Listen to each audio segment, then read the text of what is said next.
भगवान का ये कलंक मिटा और मणि के चक्कर में भगवान के 2 विवाह संपन्न हुए। एक बार भगवान अर्जुन को साथ में लेकर के इंद्रप्रस्थ गए। इंद्रप्रस्थ नाम है दिल्ली का, जो कि पांडवों की राजधानी है।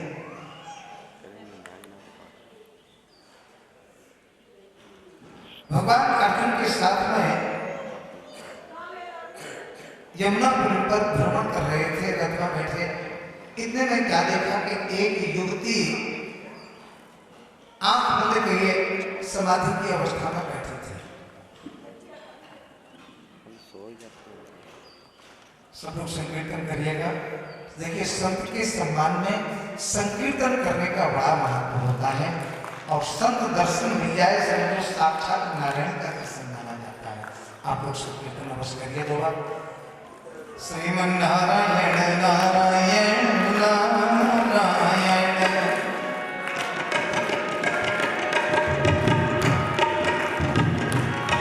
लक्ष्मी नारायण नारायण नारायण,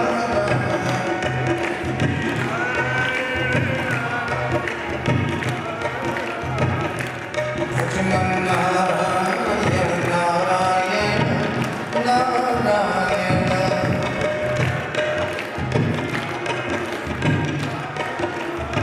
बोले लक्ष्मीनारायण भगवान की जय, बोले संत भगवान की जय।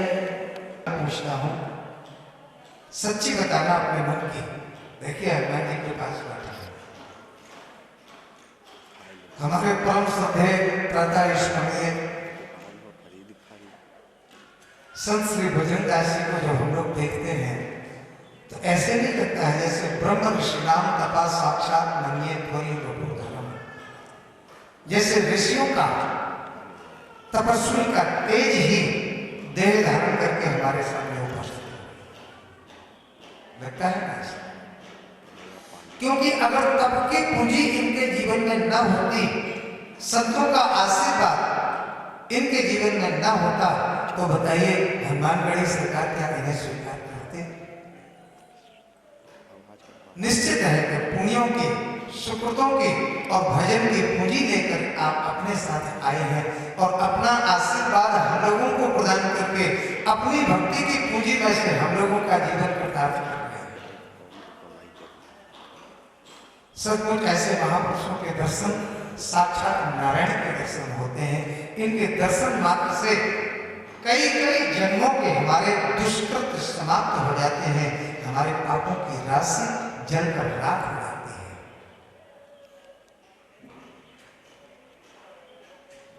देखिए, हनुमान जी की कृपा का फल ही संत दर्शन है।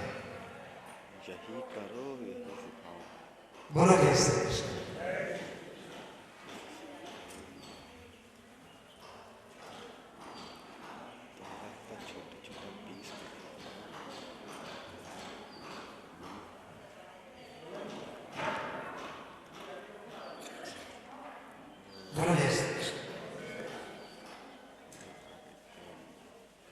इस प्रकार से भगवान ने अर्जुन से कहा, अर्जुन, हमने जंगल में तपस्या करने वाले महात्मा को बहुत देखे हैं, परंतु तो स्त्री को समाधि लगाए पहली बार देख रहा हूं, पता लगाओ ये कौन है। अर्जुन गए, उस देवी को समाधि से जगाया। उसने नेत्र खोले, बाबा को देख के प्रणाम करने लगी। अर्जुन को देख के प्रणाम किया। अर्जुन ने पूछा, देवी आप कौन हैं? परिचय दें अपना, आप किसके लिए तपस्या कर रहे हैं? तब उसने कहा, महाराज अहम देवस्य शत्रु दुहिता मिति पति विक्षति विष्णु वरेण्यम वरदम तपः परम नास्तिका। मैं सूर्य पुत्री हूं, मेरा नाम कालिंदी है और मैं विष्णु वरेण्यम वरदम, मैं भगवान विष्णु को, भगवान नारायण को वरण करने के लिए ही तपस्या कर रही हूं। जहां से इतना सुना, अर्जुन को बड़ी जोर की हंसी आ गई। और कन्हैया बोले हाँ भैया, बोले जैसे में तेरी बृहस्पति बड़ी जोरदार चल रही है। कहा मतलब? अरे बोले तेरे काहे की तपस्या हो मिलेगी। भगवान बोले तो प्रसन्न तो है गए, प्रकट तो है गए, कहा जरूर तपस्या करने की। अर्जुन ने कालिंदी का हाथ पकड़ा और भगवान के हाथ में सौंप दिया। एक राजा थे विंध्य और अनभिन्न, उनकी बेटी थी मित्रविंदा। भगवान ने मित्रविंदा के साथ भी विवाह संपन्न किया और एक कौशल देश के राजा थे जिनका नाम था नागनेजित। इनकी बेटी का नाम था नागनेजिती। इनके पास बड़े भयानक सात दैत्य थे, इतने खतरनाक थे कि मनुष्य की गंध मात्र से फुंकारी मारने लगते थे। जो भी पास में जाता उसे खंडित कर देते। और राजा ने यह प्रतिज्ञा कर रखी थी कि जो भी इन बैलों को, सातों बैलों को एक बार में एक रस्सी से नाथ देगा, उसके साथ में अपनी बेटी का विवाह करूंगा। भला किसकी मजाल जो बैलों के पास जाए। द्वारकाधीश को पता चला, सो द्वारकाधीश पहुंच गए। अब ये तो बचपन से गाय बछड़ा में रहे, इन्हें तो सब अभ्यास है।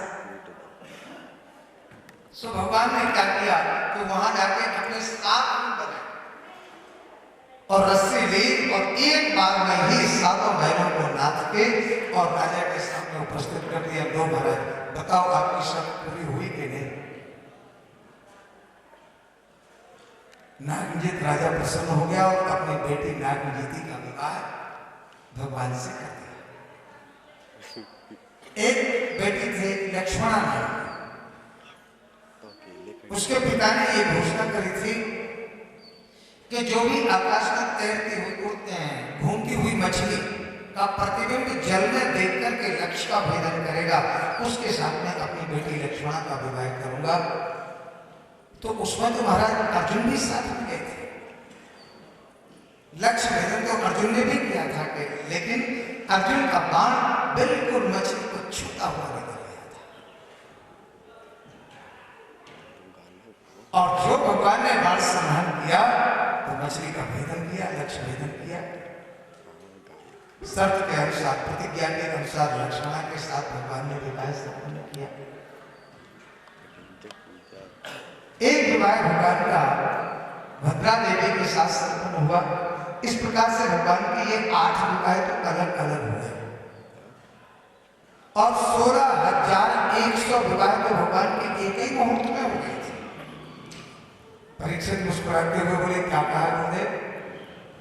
16,100 विवाह एक मुहूर्त में हुए। और क्या वो कैसे हुए? तो सुनो, एक भौमासुर नाम का असुर था। इसने 16,100 कन्याओं का अपहरण करके और अपने बंदी गृह में बंद कर दिया था। ये सोच रहा था कि जब 20,000 कन्याएं हो जाएंगी तो मैं इनसे अपनी पूजा कर पाऊंगा।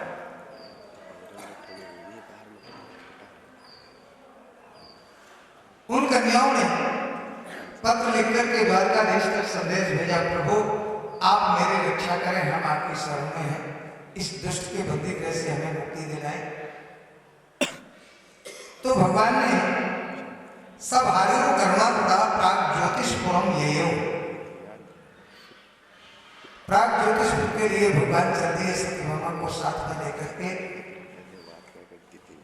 और भगवान ने जाकर इस भौमासुर को पराजित किया। भगवान जो मारने वाले थे भौमासुर को कि हाथ जोड़ के ये खड़ा हो गया और बोले, प्रभु हमें क्षमा करें, हमारे मन में कोई बुरा विचार नहीं था, मैं तो सिर्फ इनसे अपनी पूजा करवाना चाहता था। भगवान मन की पूजना चाहता था। भगवान इसके मन की बात समझ गए। बोले, चलो कोई बात नहीं, तुमने अपना अपराध स्वीकार कर लिया है तो तुम्हारे मन में कन्याओं से पूजने की इच्छा थी, तो तो चिंता मत करो, अगले जन्म में कन्याओं के द्वारा ही तुम पूजे जाओगे। जो भौमासुर नाम का असुर था, यही नारी सुवर्ण बनकर के प्रकट हुआ, ऐसे संतों की मान्यता है, जो कन्याओं के द्वारा आज भी नवरात्रों में पूजा जाता है।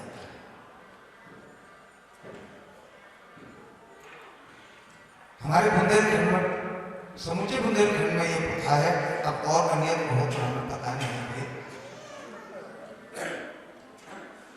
भगवान ने उन कन्याओं को बंधनों से मुक्ति दी और कहा, देवियों अब तुम लोग अपने अपने घर को जाओ। उन कन्याओं ने कहा, प्रभु अब हम घर जाके क्या करेंगे और कहाँ जाएं? अरे जो कन्या माँ बाप से अलग होकर के एक रात्रि कहीं रह लेती है, उसे ये समाज स्वीकार नहीं करता है। और हमें तो वर्षों बीत गए इस दुष्ट के बंधन में। हमारे माँ बाप ने तो हमारी आसें तोड़ दी है।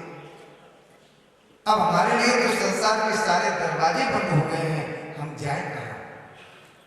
भगवान बोले, देखो देवी, जिसके लिए संसार के सारे दरवाजे बंद हो जाते हैं, उसके लिए मेरा दरवाजा कभी बंद नहीं होता। चलो तो हम स्वीकार करें। भगवान सबको लेकर के आए और द्वारका में आके एक ही मुहूर्त में, एक ही मंडप के नीचे समस्त कन्याओं को स्वीकार किया, उन्हें अपनी पहचान दी, उन्हें अपना नाम दिया। और ऐसा करके भगवान ने समाज को ये उपदेश दिया कि कोई कन्या अगर किसी दुष्ट व्यक्ति के चुंगल में फंस जावे तो वो त्यागने योग्य नहीं होती है, वो दया की पात्र होती है, उसे ठुकराना नहीं चाहिए। आज भगवान ने और अगर उसे ठुकरा दिया गया तो समाज में जब उसे कोई स्वीकार नहीं करेगा तो फिर उसकी व्यवस्था हो जाएगी कुमार को स्वीकार करने की। बताओ हो जाएगी कि नहीं? तो उसके साथ अनेकों का जीवन नष्ट हो सकता है। अतः ऐसी परिस्थिति को हमें उत्पन्न नहीं होने देना है, ये हमारा धर्म कहता है।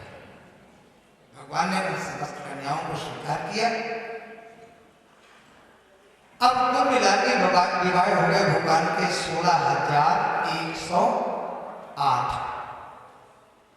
भगवान ने उतने ही भवनों का निर्माण कराया, सबको अलग अलग भवन रहने के लिए दिए और स्वयं भी उतने ही रूपों में भगवान प्रकट हो गए, सबके साथ भगवान निवास भी कर दिया।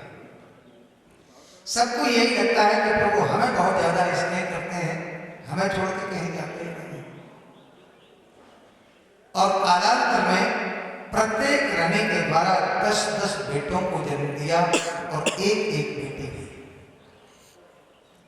अब 16,108 गुणे 10 कितने हो गए भैया? अब हमें भैया गणित लगा ना आगे आप ही लगा लियो और हमें बता दें। इतने तो बेटा ही बेटा हो गए भगवान के, प्लस पर बेटियां, फिर उनके विवाह हुए होंगे, उनके नाती पोता भय होंगे। बताओ कितना बड़ा 56 करोड़ संख्या हो गई।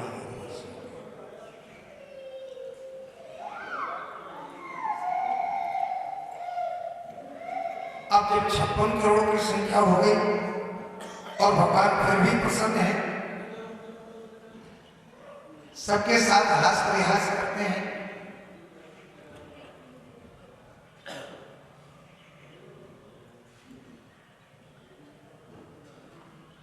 एक बार के बाद भगवान ने मन में सोचा कि समस्त रानियां हमसे रूठती हैं और हम मनाते हैं, लेकिन रुक्मिणी हमसे कभी नाराज नहीं होती।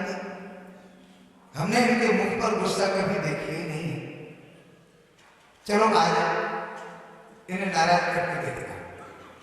भगवान तो परम भक्ति है ना। सो भगवान जैसे सभा से आए, रुक्मिणी के भवन में पहुंचे और मुंह लटका करके ले गए। रुक्मिणी ने देखा, हाथ जोड़ के बोले, प्रभु क्या बात है, आज उदास कैसे दिखाई दे रहे? भगवान ने सिर हिला दिया, बोले कुछ नहीं। नहीं बताओ तो सही, बात क्या है? स्वास्थ्य ठीक नहीं है क्या? नहीं नहीं बोले रुक्मिणी, ऐसी कोई बात नहीं है, वैसे मूड ठीक नहीं। अरे प्रभु आखिर कोई ना कोई बात तो होगी जरूर। तो भगवान बोले तो रुक्मिणी एक बात पूछे। हाँ बोले पूछो। बोले ये बताओ कि तुमने हमसे विवाह क्यों किया? क्या पूछा? कि तुमने हमसे विवाह क्यों किया? और ये बात कब पूछ रहे हैं? जब 10 बेटों के बाप बन गए तब पूछ रहे हैं, तुमने हमसे विवाह क्यों किया?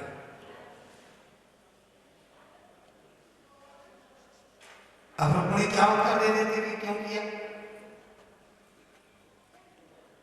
रुक्मिणी बेचारी चुपचाप घबरा गई, कैसा उल्टा सीधा प्रश्न कर रहे हैं, क्या हो गया है? भगवान ने रुक्मिणी का मुख देखा, इन्हें तो अभी गुस्सा आई ही नहीं। सुबह नीचे आंखें कर ली, बोले देखो रुक्मिणी, जब कोई कन्या किसी को वर्ण करती है तो वो उसके बारे में अच्छी तरह से पहले जानकारी लेती है। कुल खानदान कैसा है, इनका व्यक्तिगत स्वभाव कैसा है, आदि आदि सब जानती है कि नहीं? धंधा बिजनेस कैसा है, व्यापार नौकरी कैसी है, ये सब जानती है। लेकिन तुमने तो मेरे बारे में कुछ भी नहीं जाना। अरे नेक्स्ट बाबाओं ने तारीफ कर दी और तुमने हमें वर्ण कर दिया।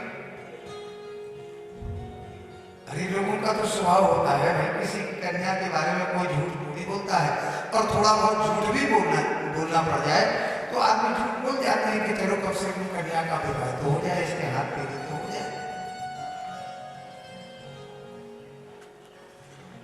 वो भी झूठ बोलना अपराध नहीं माना जाता है।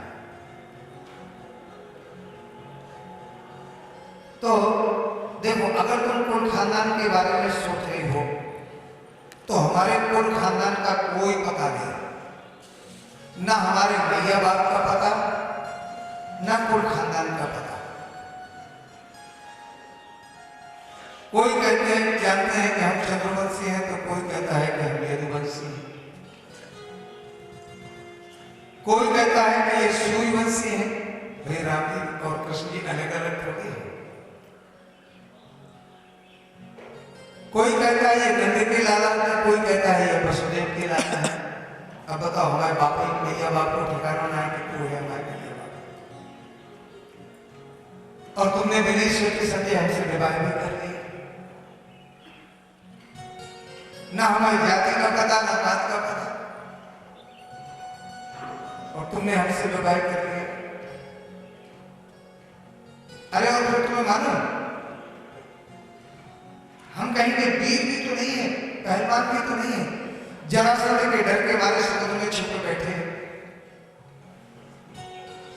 लोग हमें रणछोड़ कह के बुलाते हैं,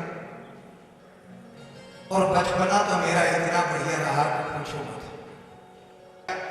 और ठीक उसी समय के अंतर्गत काशी में एक राजा रहता था जिसका नाम था पौंड्रक वासुदेव। इसके मन में भूत सवार हुआ कि हमें तो भगवान बनना है। बड़ा विज्ञानी था।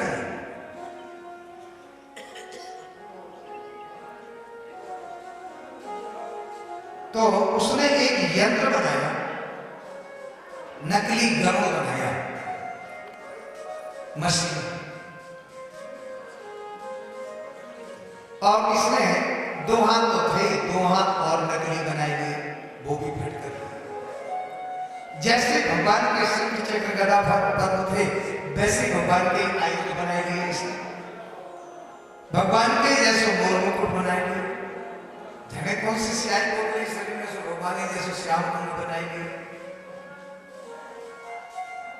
और यंत्र तो इतना गजब को के बाप पे बैठ के जो बटन दबावे सो आकाश में चक्कर लगावे लग जाए। एक चक्र भी बनाई गई, अंगुली में धारण कर लियो, बटन दबाया सो चक्र अंगुली में घूमने लगे। एक इसका मित्र था काशीराज। जैसे ही उसने देखा, बोले वाह भैया तुमने तो गजब ही कर दिया, तुम तो पूरे ही भगवान बन गए। अब देखो भाई, सिद्ध साधक का जोड़ा होता है, अब हम तुम्हारी पूजा करवाएंगे।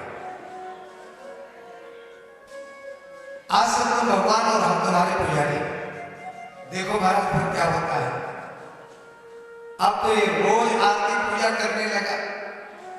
ओम नमो पौंडर वासुदेवाय नमः माला जप करने लगा।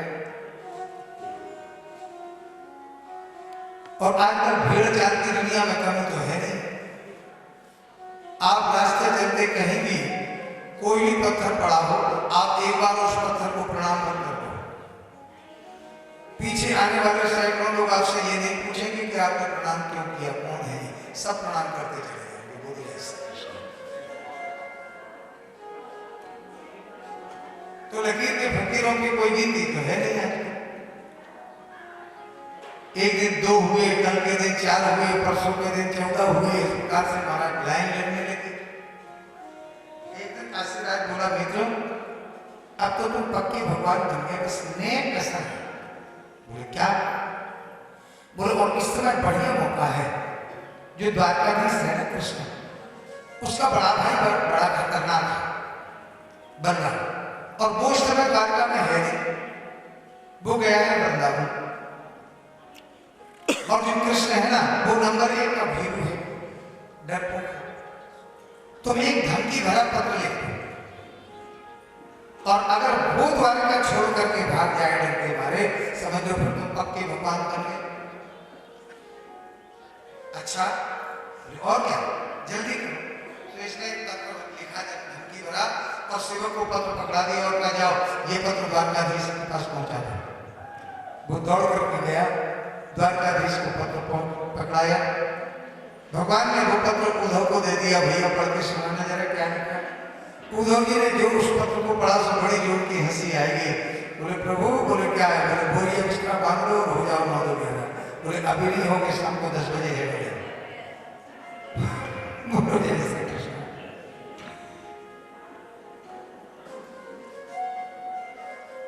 जाएंगे जरूर, बात क्या है? अरे बोले आप तो नकली भगवान हो, असली भगवान तो अब पैदा हुए हैं काशी। पूरा पत्र पढ़ के सुना दिया।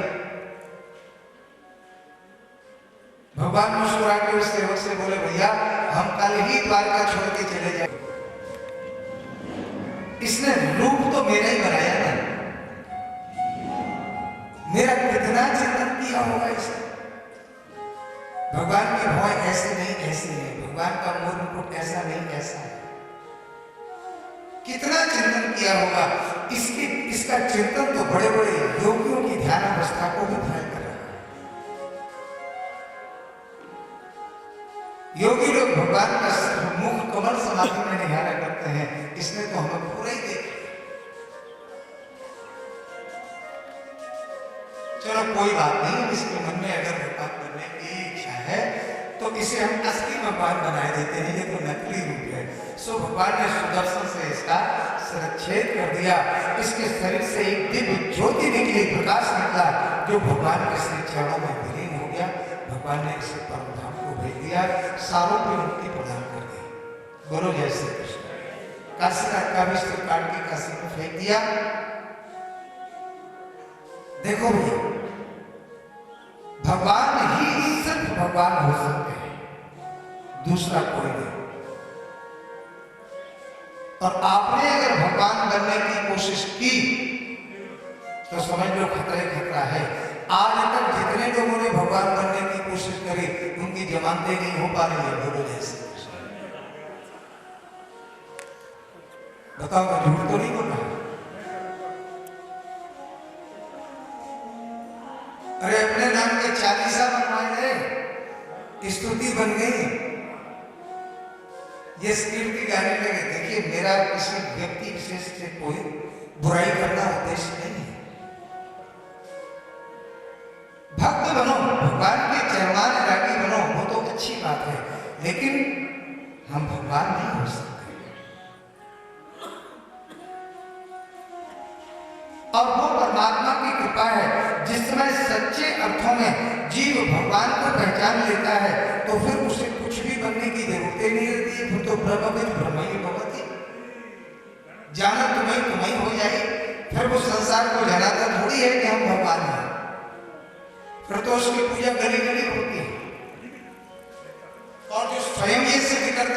भगवान है, हमारी पूजा करो, मेरे अलावा कोई कुछ नहीं। आज एक नहीं सैकड़ों संप्रदाय चल रहे हैं। ये हमारे देश की और हमारे धर्म की विडंबना है कि नहीं?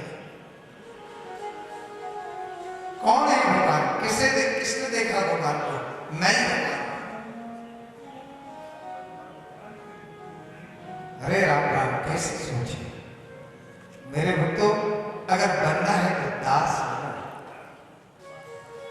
क्या तुलसीदास जी भगवान नहीं बन सकते थे जिन्हें साक्षात भगवान का दर्शन हुआ? सूरदास जी के साथ तो भगवान खेला करते थे, नाचा करते थे उनके भजन सुन के। तो जो ये महापुरुष हुए हैं, ये भगवान नहीं बने, ये कौन बने? बोले ये भगवान के दास बने। तुलसीदास, सूरदास, कबीर दास। जो दास बने, दास का उल्टा क्या होता है बताओ ना? दास लिख के उल्टा पढ़ो, क्या होगा? सदा। अगर सदा बने रहना चाहते हो तो दास बन जाओ, सदा बने रहोगे। और भगवान बनने की कोशिश करी तो तुम्हारी कोई गारंटी नहीं। ना भगवान तो तुम बन नहीं पाओगे और दास पद से भी हाथ धो बैठोगे।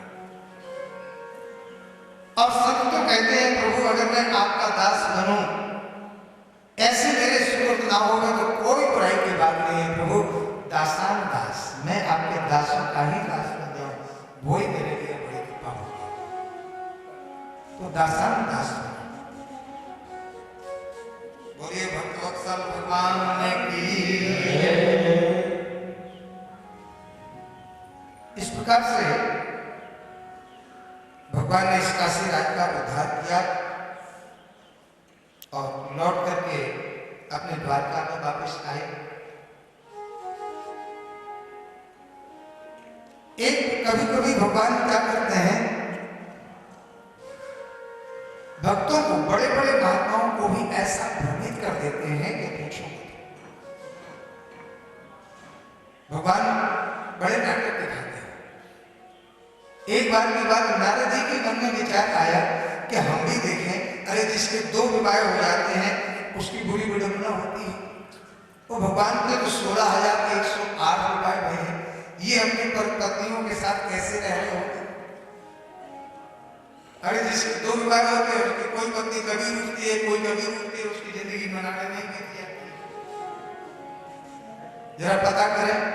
सो नारद जी कुछ पहुंच गए द्वारका में। सबसे पहले रुक्मिणी के भवन में पहुंचे तो क्या देखा कि भगवान द्वारकाधीश प्रभु अपने पुत्रों को बिठाले हुए और उन्हें उपदेश दे रहे।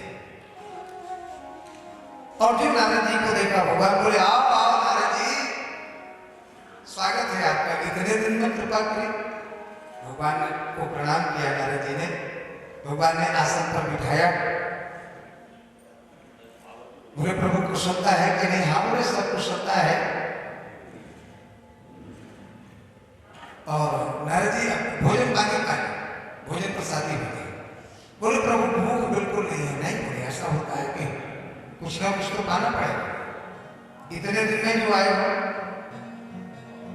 सो भगवान ने 4 लड्डू नारद जी को पका दिया। अच्छा प्रभु चलता फिर कभी आओ।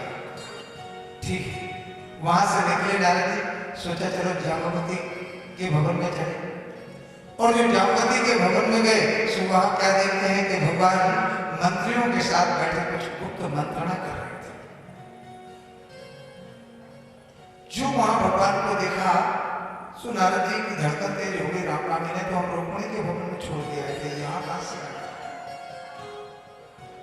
और वहां बच्चों को शिक्षा दे रहे थे और यहाँ मंत्रणा कर रहे हैं मंत्रियों के साथ। भगवान ने देखा सो बोले आओ आओ नारद जी, कब के पधारे, आओ आपका स्वागत है। नारद जी वहां पहुंच गए, भगवान को प्रणाम किया। भगवान बोले कोई भोजन प्रसादी हो जाए। बोले प्रभु बिल्कुल भूख नहीं है। अरे बोले इतने दिन में पहली बार आए हो, कुछ तो खाना ही पड़ेगा। तो 4 लड्डू वहां भी खिलाई दिए। नारद जी वहां से चले जो पहुंच गए सत्यभामा के भवन में। वहां क्या देखते हैं कि भगवान संत महात्माओं को भोजन पका रहे हैं, उनके चरण धो रहे हैं, उन्हें आसन पर बिठा रहे हैं, आरती पूजा कर रहे हैं महात्माओं की। जब इस प्रकार से संतों की सेवा करते देखा तो नारद जी के तो होश ही हो गए। हे भगवान, रुक्मणी के यहाँ भी कुछ अलग कर रहे हैं, जामवती के यहाँ अलग कर रहे हैं, और ये तो यहाँ भी बैठे हैं, ये क्या मामला है? इतने में भगवान की दृष्टि पड़ गई। बोले आओ आओ नारद जी, खूब बधाई, इतने दिन बाद दर्शन दिए, आओ बढ़िया मौका से आए, देखो चकाचक भंडारा चल रहा है, आ जाओ भोजन के साथ ही बैठाए। बोले प्रभु पेट में बिल्कुल ही गुंजाइश नहीं है। बोले ऐसा होता कि कुछ तो खाने पड़ेगा, चलो कोई बात नहीं, सब बाहर ले लो। तो 4 लड्डू वहां भी खिलाए गए। अब नारद जी बाहर निकले और हिसाब लगाने लगे कि 16,108 गुणे 4।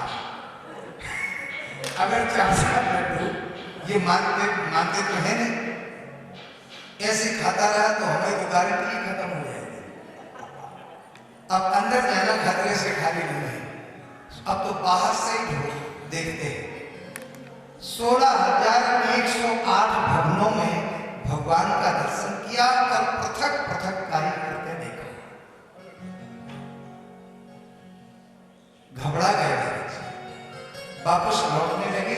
अचानक क्या देखा कि सामने से एक महिला चली आ रही है, 1.5 हाथ का लंबा घूंघट लटकाया, लेकिन 4 उसके मर्दों जैसे। नारद जी तो एक तरफ हट गए और जो वो महिला पास में आई सो नारद जी के सामने आके उसके घूंघट खोल दी, और जो घूंघट खोला सो द्वारकाधीश निकल पड़े। अरे प्रभु आप, अरे आप कहां से आ रहे हैं नारद जी? बोले पहले आप बताओ आप कहां गए थे? आप किस देश में? बोले देखो, केवल मंत्रियों पर सेवकों पर विश्वास नहीं करना चाहिए, राजा को प्रजा का समाचार खुद जानना चाहिए चल के कि हमारी प्रजा में कोई दुखी तो नहीं है। सो हम तो कभी कभी वेश बदल करके और द्वारका का चक्कर लगाने जाते हैं, सबकी कुशलता जानने जाते हैं, हम अभी आप वहीं से तो आ रहे हैं। सुना जी घबरा गए, चरणों में गिर पड़े। बोले प्रभु अंदर भी आप, बाहर भी आप, आपकी लीला आप ही जानो प्रभु।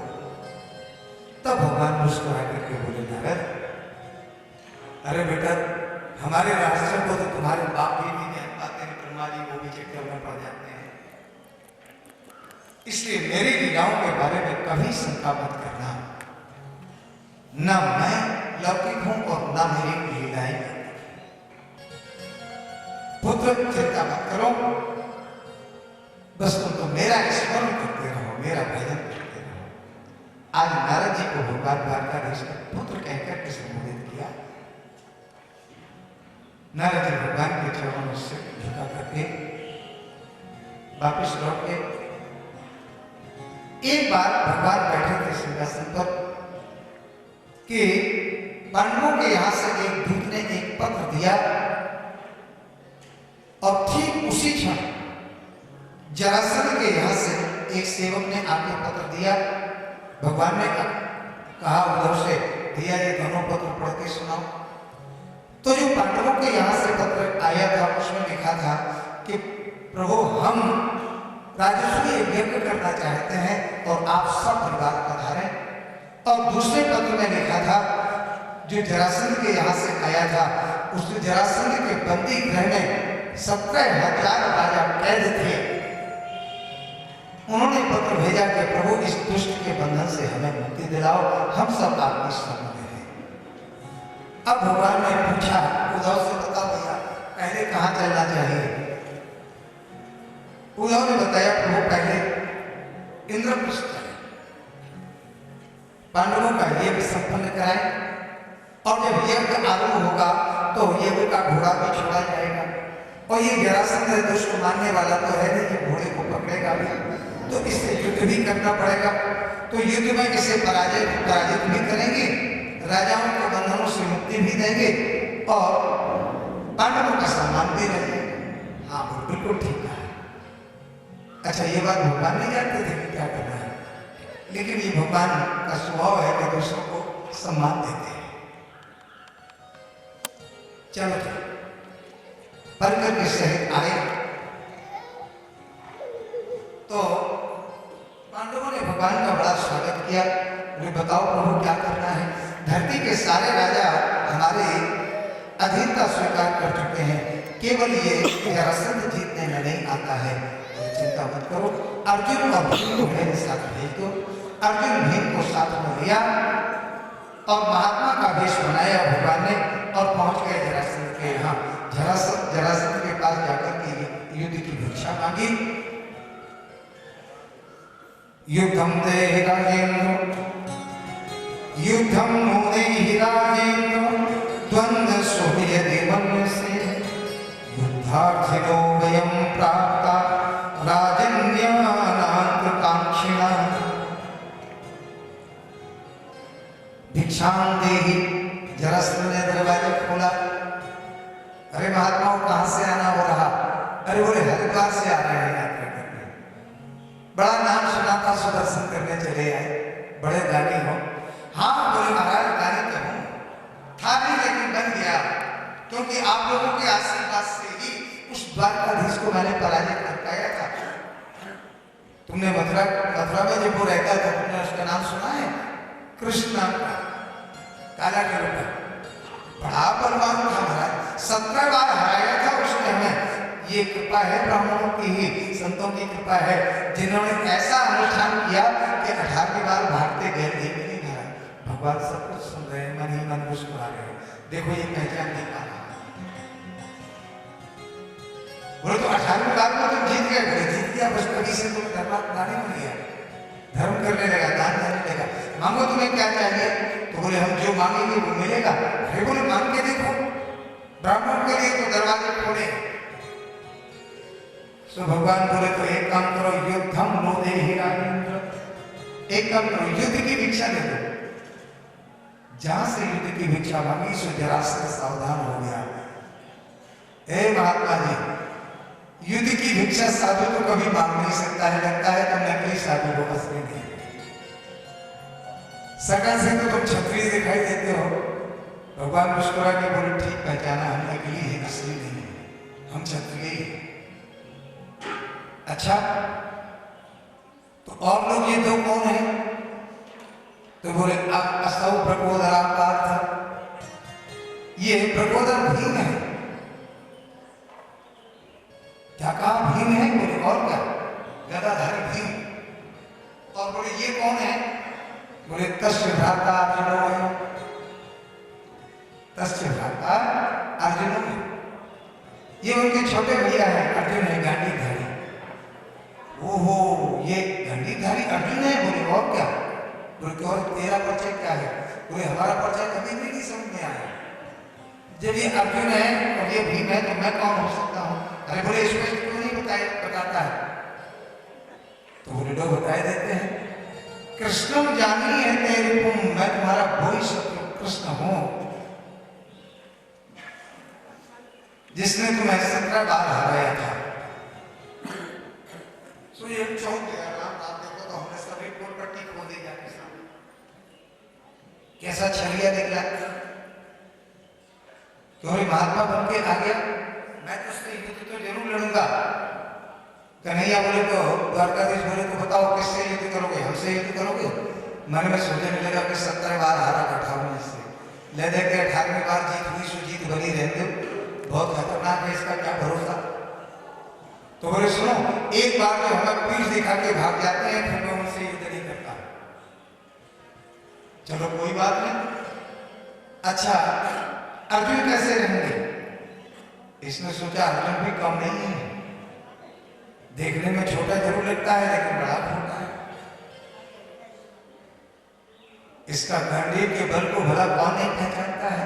और अगर इसने हमें हरा दिया तो हमारी बड़ी बुरी बदनामी हो जाएगी। सो बातें बनाता हुआ बोला अर्जुनो ना भवित योद्धा। अर्जुन कोई वीर है क्या? योद्धा है क्या? नेक सा बच्चा है, मेरे जैसा पहलवान उससे युद्ध करेगा। भगवान बोले चलो कोई बात नहीं। भीम कैसे रहेंगे? हाँ भीमस्तुल्य बलो मम, भीम मेरे समान बलवान है। भीम भैया बड़े प्रसन्न, कृष्ण भी है, अर्जुन भी है, मेरे साथ युद्ध होगा। इसने 2 गदाएं लाके और अखाड़े में डाल दी। भीम भैया उठा ले एक गदा, एक गदा भीम ने ले ली और एक ले ली उसने। जरासंध ने हो गया युद्ध आरंभ और इतना घनघोर युद्ध हुआ, एक दूसरे के कान भर करके कूद पड़े। पूरा दिन युद्ध फिर शाम हुई, शाम होते ही युद्ध विराम हो गया, एक दूसरे के दोनों गले लगे और राजभवन में आए, अतिथि गृह में आए, वहां भोजन प्रसादी पवाई और खूब हास प्रयास कर रहे हैं। जरासंध कहते हैं देखो भैया भी तुमने कैसा खतरनाक दाव लगाया था, लेकिन हमने तुम्हारा दाव काट दिया बातें बातों में। इसे कहते हैं धर्म युद्ध। दिन भर युद्ध होता है और रात्रि में एक साथ भोजन करते हैं, एक साथ विश्राम करते हैं और 27 दिन तक युद्ध चला। 27वें दिन तो जरासंध ने भीम की नस नस ढीली कर दी।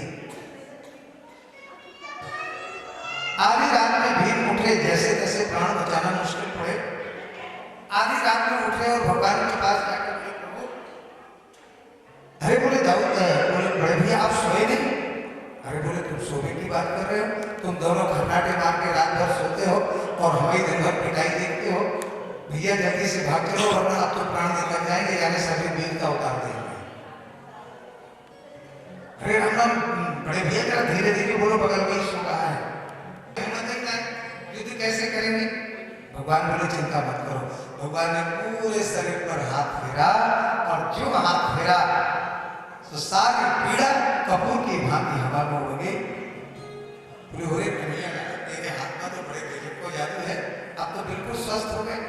ठीक है तो कहे तो कल को युद्ध और कर लेंगे, लेकिन ठीक है भैया मैं ये करो देख लियो करो। बोले ठीक है।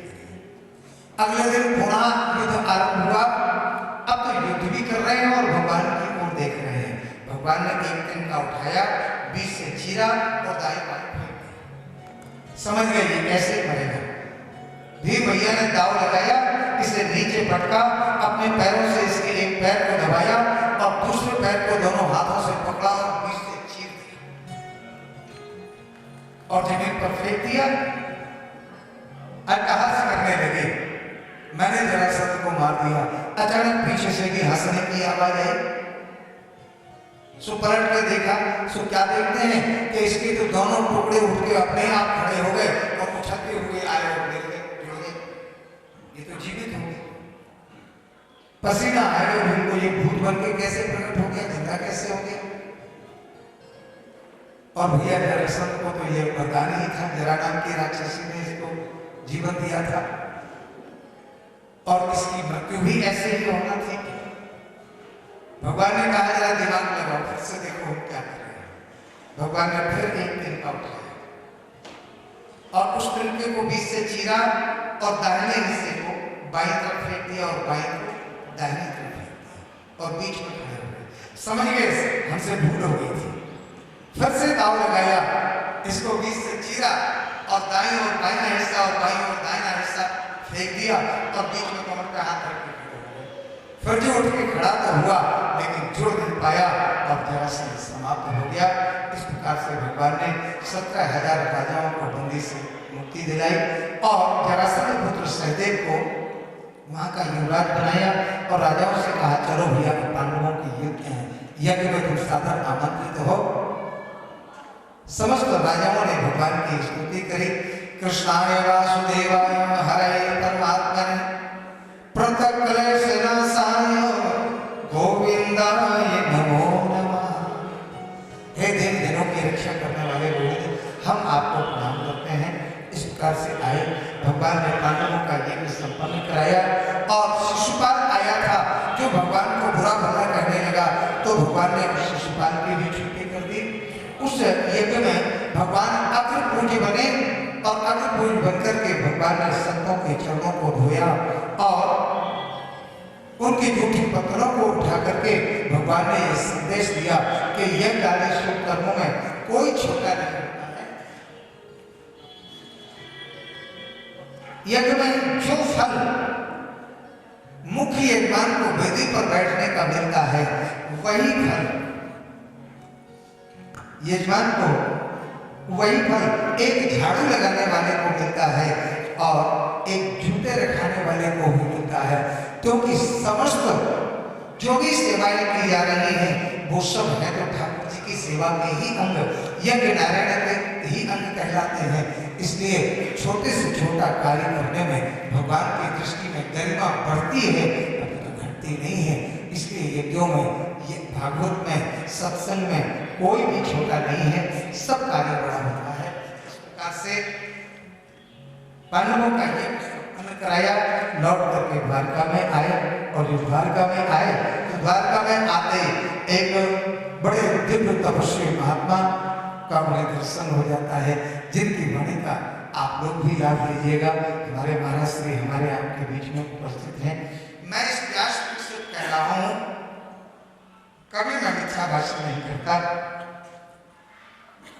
व्यासपीठ से तो मैं झूठ बोल ही नहीं सकता, मैं क्या, प्राय कोई नहीं बोलेगा। मैं इस व्यासपीठ को साक्ष्य देके कहता हूँ कि महाराज श्री के व्यक्तित्व को देख करके लगता है कि हनुमान जी की इनके ऊपर आसीन कृपा है। जिस प्रकार से हनुमान जी हमारे राम जी के दास हैं, ऐसे हमारे महाराज श्री हनुमान जी के दास, बजरंग दास। और हम तो हनुमान जी महाराज से, हनुमानगढ़ी सरकार से और भागवत भगवान से को भी अपने वाणी से अभिषेचित करें अपने जय श्री कृष्ण। मैं महाराज जी बहुत आभारी हूँ कि महाराज जी जा रहे थे, लेकिन 5 मिनट का समय हम लोगों को दिया है। राम राजा सरकार की असीम अनुकंपा से आज नैनी सारण में हम लोगों की भागवत का 7वां दिन समापन है। हनुमान जी महाराज के को संरक्षक हम लोग ने विनती की थी उनसे कि इस कार्य को संपन्न करें। और आप सभी श्रोताओं सुन के मैं आज एक अंदर की बात बताता हूँ। जब हम और गुप्ता जी यहाँ मिलने आए, हम लोगों ने सपने में भी नहीं सोचा था कि नैनी सारण में हनुमानगढ़ी में हम लोग भागवत कर पाएंगे। ऐसा बिल्कुल भी हम लोगों के मन में था कि इतना बड़ा है, हम कैसे कर पाएंगे। अब बहुत छोटे लोग हैं, लेकिन महाराज जी से जब मिले तो महाराज जी ने कहा कि भागवत अब यही होगी, आप भागवत करिए, किसी तरह की कोई दिक्कत नहीं है। और ये मैं समूचे झांसी के भक्त मंडल की तरफ से महाराज जी के चरणों में श्रद्धा सुमन अर्पित करते हैं कि इन्होंने हम लोगों का इतना ध्यान रखा। ऐसा कोई दिन नहीं है कि महाराज जी ने कभी आके ये ना पूछा हो कि कोई दिक्कत तो नहीं है, कोई समस्या तो नहीं है।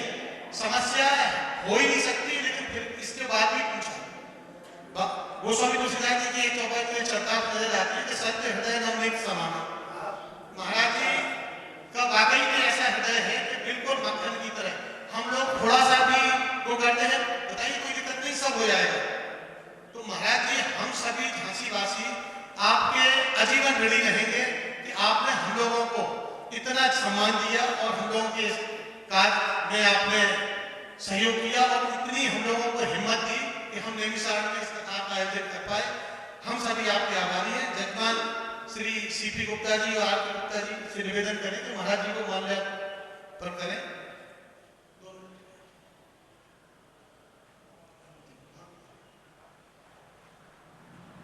और अब मैं अपने श्री अशोक कुमार गुप्ता जी से शपथ निवेदन करूंगा कि महाराज जी को माल्यार्पण करें।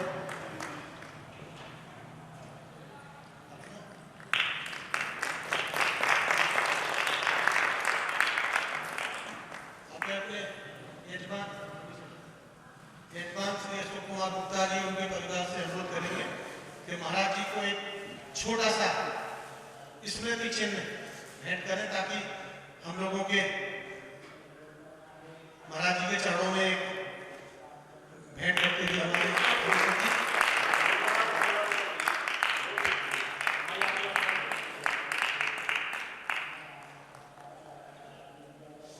क्योंकि हमारे स्वामी जी श्री बजरंग दास जी महाराज ने इतना समय हम लोगों को दिया है।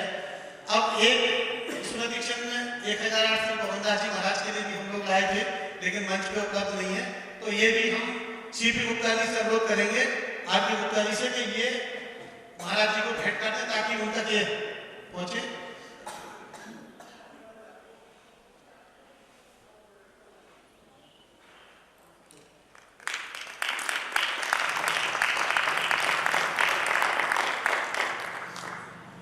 अब महाराज जी से अनुरोध करेंगे कि हम लोगों को आशीष वचन से अनुग्रहित करें।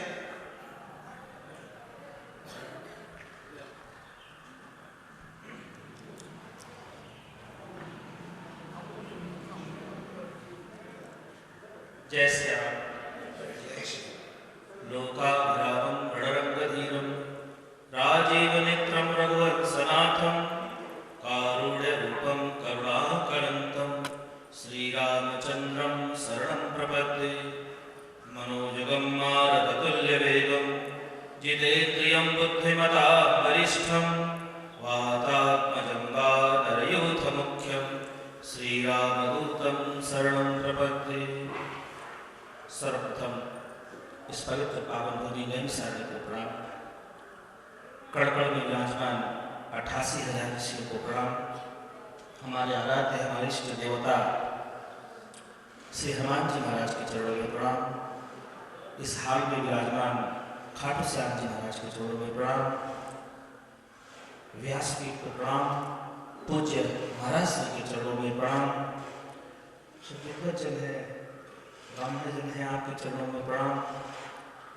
जो माताएं बाबू कथा सुन रहे हैं सबको जय श्री राम। महाराज जी ने कुछ ज्यादा ही बोल दिया हमारे लिए।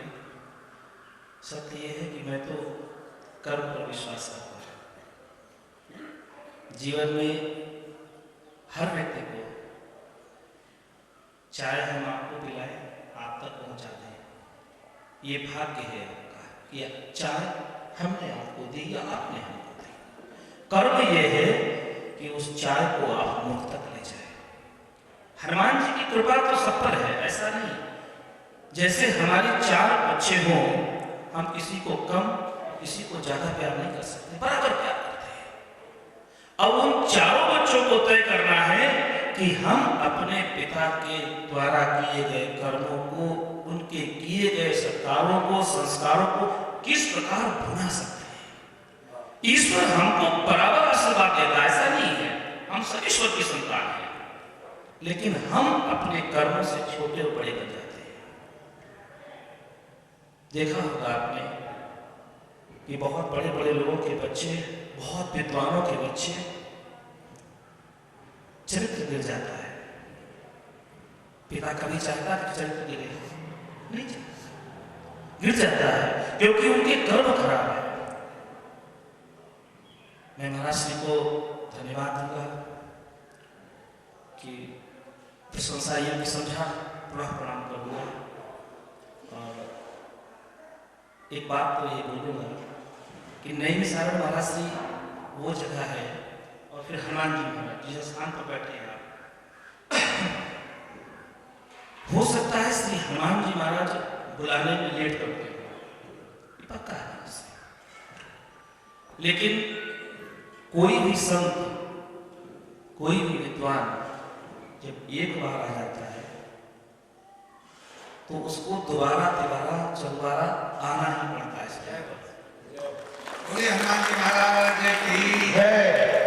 इसका बहुत बड़ा उदाहरण है कि हनुमान जी महाराज जल्दी किसी पर विश्वास करते नहीं है, जल्दी किसी को प्यार करते नहीं है, जल्दी किसी को गले लगाते नहीं है। लेकिन एक बार जिसको गले लगा लेते हैं फिर उसको छोड़ देते नहीं है। आपको बुलाने में हो सकता है विलंब किया, लेकिन ये सत्य है कि आपको पुनः जल्दी बुलाने में विलंब नहीं करेंगे।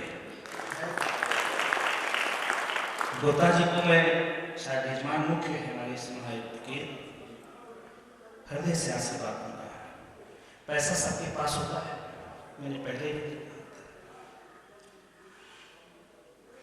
इस युग में लखपति कौन नहीं है, सभी लखपति है। एक जो रिक्शा चलाता है ना, वो भी लखपति है।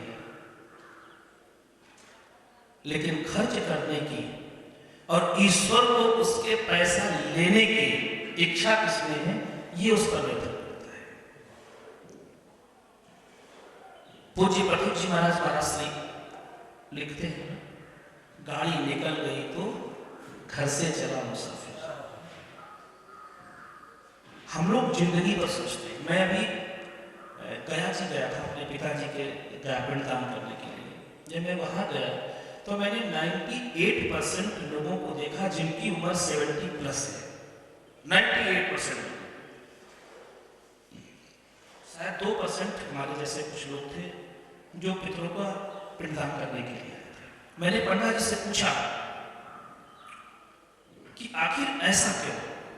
भाई सभी बुजुर्ग हैं, युवा क्यों करने नहीं आता है? जो उनका उत्तर मिला मुझे बड़ा हृदय कष्ट हुआ, क्योंकि मैं बोलने में कहीं संकोच नहीं करता, जो मुझे गलत लगता है मैं ऑन स्पॉट बोल देता हूं। उन्होंने कहा कि जैसे किसी के पिता खत्म हो गए, उसने सोचा कि मैं क्या करने जाऊं, लेकिन माता का स्वास्थ्य खराब हो गया। बोले चलो माता भी खत्म हो जाए तब करूंगा। अब माता खत्म हो गई, अब बोले चाचा की तबीयत खराब हुए, ये भी खत्म हो जाए तब चलो। बोले करते करते आधे तो स्वयं निपट जाते हैं, पक्का है आधा स्वयं निपट जाते हैं, आधे ऐसे वहां पहुंचते हैं जिनको पिंड देने के लिए दो लोग हाथ पकड़ के पिंड दिलवाते हैं। मैंने देखा अपने स्वयं। अच्छा, ऐसे धर्म से क्या मतलब, आप बताइए, ऐसे धर्म से क्या मतलब, और ऐसे पैसे का भी क्या मतलब कि आपने करोड़ों रुपया बैंक बैलेंस कर दिया। एक बात बोलूं आपसे, क्योंकि समय की अल्पता है, जिसके लिए बैंक बैलेंस करते हो एक्चुअल में सबसे अधिक तकलीफ वही देता है। ये बिल्कुल यथार्थ सत्य है, किसी को बुरा लगे या भला लगे, जिसके लिए आप सबसे अधिक पाप करते हो, सबसे अधिक तकलीफ आपको वही देता है। मैंने एक दिन प्रवचन में अपने कहा था, मां बैठी नहीं है, मैं व्यक्तिगत किसी के लिए नहीं कह रहा हूं, लेकिन जब 22-23 वर्ष की अवस्था होती है, महाराज की तरफ शादी होती है, बच्चा होता है, जनवरी की ठंड या दिसंबर की ठंड है, 1 वर्ष का बच्चा है, अगर टॉयलेट कर देता है ना, आप तो डायपर चल रहे, तो बच्चे की मां टॉयलेट की तरफ अपना लेट जाती है और सूखे की तरफ बच्चे को लेटा देती है कि बच्चे को सर्दी न लगे। वो अपनी पूरी युवा अवस्था में से उस बच्चे को ले लेती है देखभाल में। जैसे सपोज के लिए 1 वर्ष का बच्चा है और मां का स्वास्थ्य बहुत खराब है महाराज से, डॉक्टर बोले अगर आप सोगी नहीं तो आपको और ज्यादा स्वास्थ्य खराब हो जाएगा और 2 नींद की गोली दे दे। लेकिन रात को 1 बजे पर बच्चा रोने लगता है और मां 2 नींद की गोली खाकर में सोई हो ना तो जग जाती है। ये मातृत्व है, ये ममता है, ये पिता को बैठे हैं, मैं भी पिता हूं किसी महाराज। एक प्रश्न के 1,000 उत्तर मांगता है पुत्र, अनाप शनाप उत्तर मांगता है, क्योंकि बालक होता है उसको क्या मालूम क्या पूछना है, और पिता देता है हर प्रश्नों के उत्तर अपने पुत्र को पिता देता है। कितना भी नुकसान कर दे पिता डांटता नहीं है महाराज जी। बच्चा गिरने लगता है तो बाप पिता उसका पकड़ लेता है। मैं अक्सर जैसे लोग जो धन संपदा इकट्ठा करते हैं उनके लिए है, व्यक्तिगत किसी के लिए नहीं है। और मैं उन पुत्रों से भी प्रश्न करता हूं अक्सर कि अगर माता पिता आपके लिए इतना करते हैं तो आखिर में आपसे चाहते क्या है? मेरे हिसाब से महाराज जी कभी कोई माता पिता ये नहीं चाहता है कि आप नौकरी करिए और नौकरी में जितना पैसा मिले बुढ़ापे पे आपको दे दीजिए। कभी नहीं कोई चाहता है। मां इतना जरूर चाहती है अपने पुत्र से कि आज हम तुमको ये हजारों बातें दे रहे हैं, लेकिन मेरा कभी स्वास्थ्य खराब हो जाए या कभी मैं बीमार हो जाऊं, आज जैसे तुमको मेरी आवश्यकता है वैसे मुझे तुम्हारी आवश्यकता पड़े तो कुछ समय तो मुझे दे देना। पिता केवल इतना चाहता है कि आज तुमको मैं उंगली पकड़कर चलना सिखा रहा हूं, लेकिन जब बुढ़ापे पर मेरे पैर दबाए तो मेरा हाथ पकड़ लेना। आज तुम मुझसे हजारों उत्तर लेते हुए एक प्रश्न के मैं देता हूं, लेकिन बुढ़ापे पर मेरी मेमोरी खराब हो जाए और मैं कुछ पूछूं तो मुझ पर चिल्लाना नहीं, नाराज मत, फ्रस्ट्रेशन में मत आना। मुझे और तुमसे कुछ नहीं चाहिए। मैं हर युवा से इतना जरूर कहता, आपने देखा होगा सब पिता बैठे हैं। ये 5-6 वर्ष का बच्चा होता है ना, और पिता ऑफिस जाता है, शाम को आ जाऊंगा, प्यार से कहता, सबने किया प्यार से कुछ करता सा। पुत्र दिन भर प्रतीक्षा करता है पिता की कि पिताजी शाम को आएंगे, पापा शाम को आएंगे। क्या हम चलते समय पिता को प्रणाम करके ये नहीं कह सकते कि मैं शाम को आऊंगा? मुंह नहीं देखते हैं पिता का अपने, देखने में उनको शर्म लगती है कि पिता कुछ हमको सामान न मंगवा ले, कोई आवश्यकता उनकी न हो जाए। ये न कह दे कि चश्मा टूट गया है, चश्मा बनवा लेना, धोती ले आना। शर्म लगती है उन बच्चों के ऊपर। और मैं धिक्कारता हूं बुजुर्गों को भी है जो संपदा जमा करके ऐसे पुत्रों को जन्म देते हैं। इसलिए मैं बार बार कहता हूं कि इतनी संपदा मत इकट्ठा करना कि बुढ़ापे पर रोना पड़े। क्योंकि जरा तो सोच मन मूर्ख की दम का क्या ठिकाना है, जरा तू सोच मन मूर्ख की दम का क्या ठिकाना है। निकल जब रूह जाएगी, न अपना है न बेगाना है, न भाई है न बंधु है न यासिया अपना। और जरा तुम गौर से देखो तो मतलब का जमाना है। जितने लोग तुमको प्यार से बाबूजी बाबूजी कहते हैं ना, जब तक गुप्ता जी ये शरीर चल रहा तब तक बाबूजी बाबूजी हो, जब तक जेब गर्म है ना तब तक बाबूजी बाबूजी हो। जिस दिन शरीर ढीला पड़ गया, जिस दिन जेब ढीली पड़ गई, आप इसको स्टाम्प पर लिख लीजिए, who are you, who are you. माता जब तक अपने बहू को जेवर नहीं दे देती है सास, तब तक माता जी रहती है। और जिस दिन जेवर दे दिया, वसीयत लिख दिया, बैनामा कर दिया, हु आर यू, ये रियलिटी है।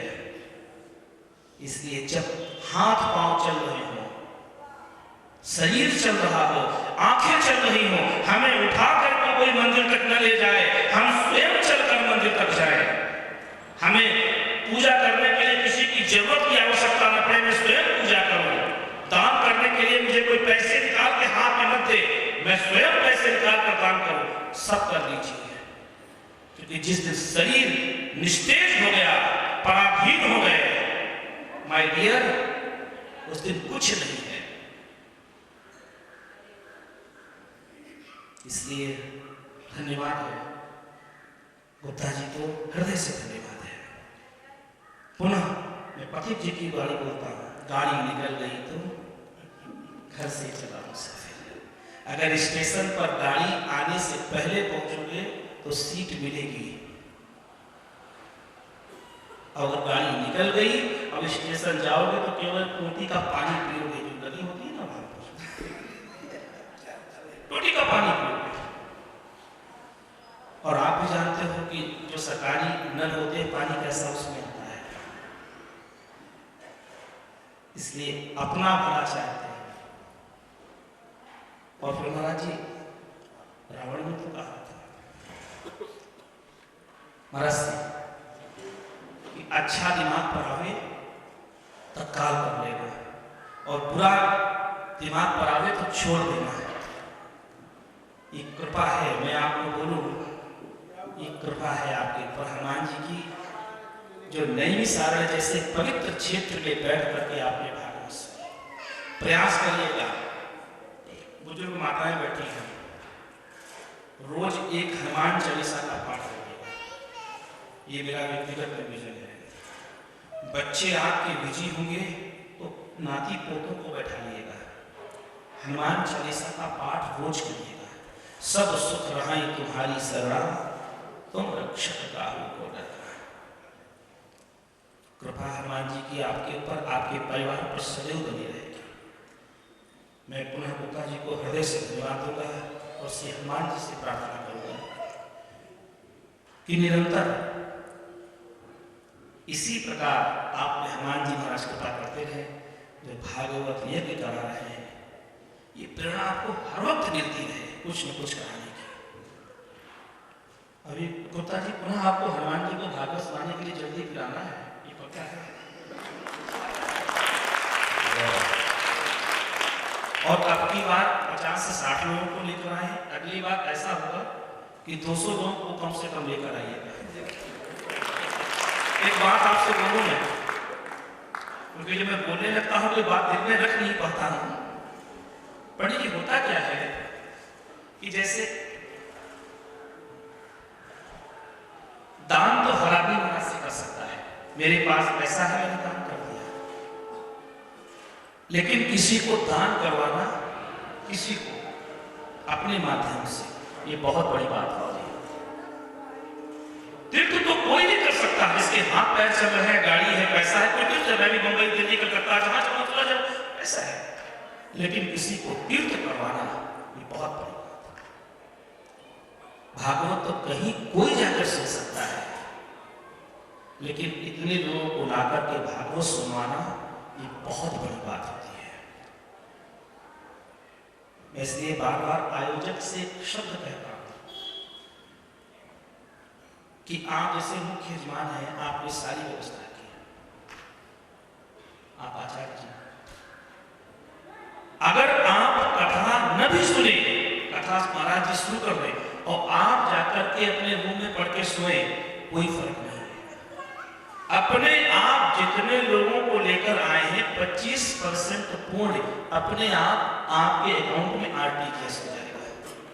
जितने लोगों को आप लेकर आए हैं महाराज जी, उनका 25% पूर्ण आपके अकाउंट में अपने आप आरटीजीएस होगा, क्योंकि आपने इतने लोगों को लाकर नई मिश्रण जैसे तीर्थ में भागवत सुनी है। ये बहुत बड़ा कार्य है, साधारण काम नहीं है।